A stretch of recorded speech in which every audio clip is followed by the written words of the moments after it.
ito ang mga madalas nating gawin na pwedeng makasama sa ating mga mata. Panoorin mo ang video na ito hanggang sa uli. Hi mga idol, ako si Doc Doms. And welcome back to my channel.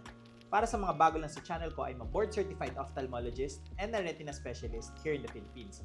So if you want medical and eye contents, please don't forget to hit that subscribe button and turn on that notification bell for more videos like this. Pero disclaimer lang po, ang mga videos na ginagawa ko ay hindi para mag-diagnose ng mga iba't ibang sakit nyo sa mata. Dahil mahirap mag-diagnose sa ganitong platform. Pagkos ito ay para mas maintindihan nyo yung mga iba't ibang sakit nyo sa mata na na-diagnose na sa inyo. Ang pagpapacheck up sa inyong ophthalmologist ay ine-encourage. For today's video, pag-usapan naman natin kung ano nga ba yung mga ginagawa natin araw-araw na pwedeng makasama sa ating mga mata. Tara! Let's discuss. Sa dami ng ginagawa natin araw-araw ay hindi natin alam na yung iba pala dito ay pwede nang makasira sa ating mga mata at paningin. Kung gusto nyo maprotektahan ng inyong mga paningin at maiwasan ng pagkabulag, ay siguraduhin na matapos mo ito hanggang dulo. Una, para sa mga nagko-contact lens, malamang alam na nila to na dapat hindi nila nakakatulugan ang kanilang mga contact lenses. Kahit alam na nila ito, ay marami pa rin sa kanila ang nakakaligtaan na tanggalin ang kanilang mga contact lenses, lalo na kapag sila ay pagod na, tinatamad, or inaantok na. Medyo matrabaho naman kasi talaga ang pagtanggal ng contact lens. Pero pag hindi nila ito tinanggal, ay pwede itong pamahayan ng mga organism na pwedeng mag-cause ng infection at kapag hindi naagapan ay pwedeng mag-lead sa pagkabulag. Kaya napaka-importante na wag makatulugan ng contact lens at siguraduhin na malinis ang paggamit nito. Bukod sa makatulugan ng contact lens, ay yung iba ay pinangsiswimming pa ito o di kaya ay naghihilamos gamit ang tubig ng gripo. Ang tubig kasi sa swimming pool at sa gripo ay hindi ganun kalinis na pwedeng meron pa ring organism na again pwedeng mamahay sa mata, mag-cause ng infection at pwedeng makabulag. Kaya hindi dapat binabasa ng maduming tubig ang loob ng mata, lalo na kung may suot kayong contact lens. Mas mainam na tanggalin muna ito o di kaya ay gumamit ng sterile water para mas makasigurado. May video na ako kung ano ba yung mga dapat yung malaman about contact lens na pwede nyong panoorin. Next naman ay yung pagbabad natin sa ilalim ng araw nang walang protection. Marami sa atin ang madalas sumulong sa tindi ng sikat ng araw, nang hindi nalalaman na yung UV rays ng araw ay pwedeng mag-cause ng mga iba't ibang sakit sa mata. Kaya mainam lang na dapat lagi natin napoprotektahan ang ating mga mata mula dito. Magsuot parate ng sunglasses, hindi basta-bastang sunglasses lang, kundi yung may UV protection para hindi tatagos yung UV rays ng araw paloob sa mata natin. O di kaya magsuot ng mga sombrero na kayang protektahan ang ating mga mata mula sa araw. May nagawa na rin akong video about yung mga pwedeng epekto ng araw sa ating mga mata. Next naman ay yung madalas na pagkuskus ng ating mga mata. Minsan kapag nangangati ang mga mata natin ay napakasarap kapag ito ay ating kukuskusin. Pero hindi natin alam ay pwede itong makasira sa structure ng ating mga mata.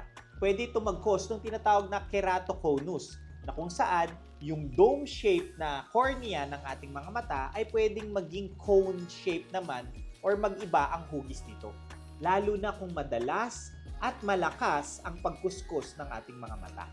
Kada kuskus kasi ay pwedeng mag-cause ng pagnipis ng cornea kaya magbabago ang shape nito, na pwede naman mag-cause ng paglabo ng paningin.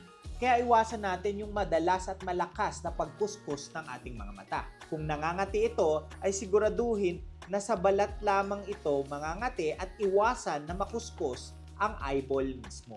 Makakatulong din ang cold compress at mga artificial tears para kahit papano ay mabawasan ang pangangati. At kung hindi na talaga mapigilan, ay ipacheck na ito sa inyong mga ophthalmologist para mabigyan ng tamang gamot. May video na rin ako about keratoconus at pangangati ng mata na pwede nyo nang panoorin. Para naman sa mga taong ang trabaho ay prone or mataas ang chance na matamaan ng mata, ang hindi pagsuot ng proteksyon dito ay delikado. Kahit na feeling natin ay eksperto na tayo sa ating trabaho dahil matagal na natin itong ginagawa, ay dapat magsuot pa rin tayo ng proper protective equipment para maprotektahan ang ating mga mata. Marami pa rin kasi kaming nagiging pasyente na tinamaan ng maliit na bakal dahil sa pagga-grinder semento dahil sa pagbakbak ng mga pader, o di kaya marami pang iba na natamaan yung mata nila ng napakalakas na nag-cause ng pagkabulag o di kaya ay pagkatanggal ng mga mata. Sa mga ganitong trabaho ay dapat laging napoprotektahan ang inyong mga mata. Actually, hindi lang sa trabaho, kahit saan man tayo na prone or mataas ang chance na matamaan ng ating mga mata, ay dapat lagi tayong may suot na protective goggles. Next naman ay yung paggamit ng mga salamin na hindi naman sakto yung grado sa'yo. Although hindi naman ito magkukos ng pagkasira ng paningin, ay pwede itong mag-cause ng pagkahilo, pagsakit ng ulo, at paglabo ng paningin habang suot ito. Kung may grado ang inyong mga mata, ay mainam lamang na mabigyan kayo ng salamin na may akmang grado din dito para napapalinaw ang inyong mga paningin habang suot ninyo ang inyong mga salamin. Hindi pwedeng ibang grado or hindi akmang grado ang ibigay sa inyong mga mata dahil mas mahihirapan ang inyong mga mata na mag-focus na pwedeng mag-lead sa pagkasakit ng mata, sakit ng ulo, pagkahilo, at malabong paningin. Kaya magpa-check up kayo ng regular sa inyong mga ophthalmologist para na mo-monitor ang pagtaas ng inyong mga grado. Ang mga simpleng pag-iwas sa mga ganitong gawain ay malaki ang impact para sa kalusugan ng ating mga mata. Ang ating mga paningin ay napaka-importante sa ating pang-araw-araw. Kaya nararapat lamang na ito ay maproteksyonan. At kung may problema na, ay siguraduhin na mapacheck ito sa inyong mga ophthalmologist. That's it for today's video. Ngayon, alam nyo na yung mga gawain natin araw-araw na pwedeng makasira sa ating mga mata. Please don't forget to like, comment kung may mga questions or suggestions in topics, subscribe, and hit that notification bell for more medical and eye contents. Ngayon, mas may alam ka na. Ako po si Doc Doms.